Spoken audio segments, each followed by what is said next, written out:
In today's video, let me quickly go through the way that you use Duolingo Legendary Mode for double XP.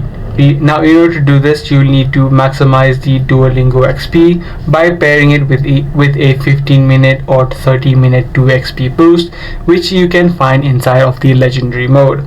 So what you first need to do is obtain a 2 XP boost, which you can do by normally completing daily quest or finishing a unit, or even using the early bird or night owl chests. First of all, using one of these methods, make sure you obtain a 2 XP boost, and once you're done, you simply need to locate the legendary challenge.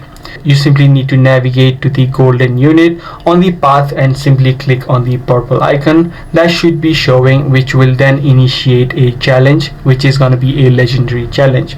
So you need to complete this challenge, and each node has multiple levels, which will then give you, once you complete, the 2x challenge yield, which is normally 80 XP. So by following this exact process and repeating it multiple times, you'll be able to use the Duolingo Legendary Mode for double XP. If this guide video was helpful, be sure to subscribe. That's going to be all for today. I'm going to see you in the next video.